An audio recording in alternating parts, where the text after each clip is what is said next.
You slept 8 hours last night. You didn't stay up scrolling. You put your phone down an hour before bed, and you still woke up feeling like you'd been hit by something heavy. That exhaustion that lives behind your eyes by 2 p.m., it's not from lack of sleep, it's not laziness, and it's not in your head. It's a correct biological response to a world that no longer fits your body. You think exhaustion comes from a simple equation: not enough rest equals tired. That's what every wellness article tells you. Drink water, try magnesium, take a hot bath, go to bed earlier. You've tried all of it. Maybe it helped a little, but the fog always comes back. Here's what nobody talks about. Your exhaustion is not a bug, it's a feature. Let me explain what I mean. For almost all of human history, attention was a scarce resource. You could only pay attention to one thing at a time because there was only one thing happening. You walked, you talked, you sat by a fire.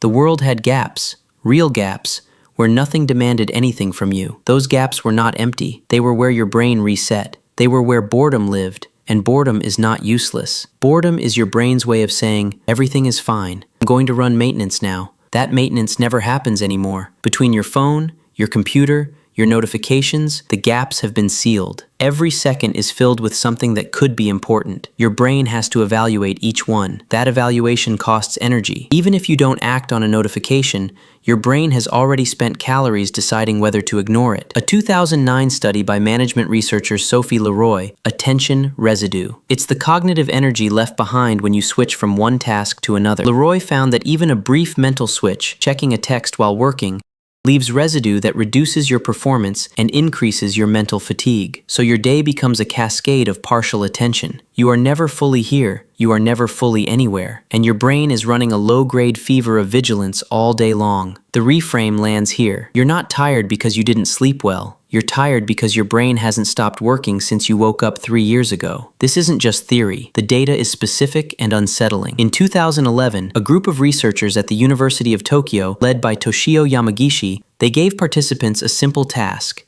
sorting shapes on a screen, while occasionally showing them faces of people they knew. The result?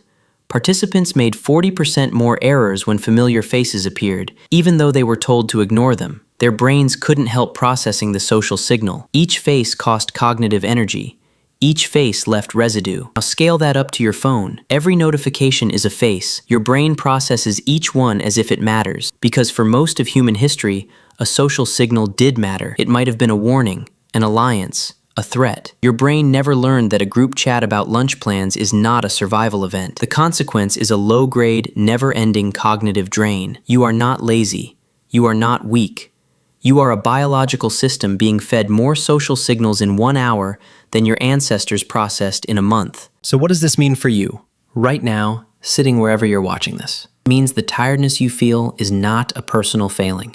It's not that you're not disciplined enough. It's not that you need a better morning routine or a different brand of vitamin. It means your body is telling the truth. The world has accelerated faster than biology can adapt. Your ancestors lived in a rhythm: sunrise, work, sunset, silence, sleep. That rhythm was not a choice. It was physics. The sun set, the fire burned low. There was literally nothing to do but sit and think or talk or sleep. That rhythm is gone. You replaced it with blue light, notifications, infinite choice. You're not supposed to feel this way, but the fact that you do means you're still sensitive enough to know that something is wrong. That sensitivity is not weakness. It's the last working gauge on a dashboard that's been redlined for years. You climbed into bed last night, you closed your eyes, you did everything right, and this morning, the exhaustion was still there. That's not because you failed. That's because your body was never made for this world. The tiredness is not a verdict. It's a signal, and the signal is correct. You are not broken. You are just prehistoric, and you're the only one still awake enough to notice.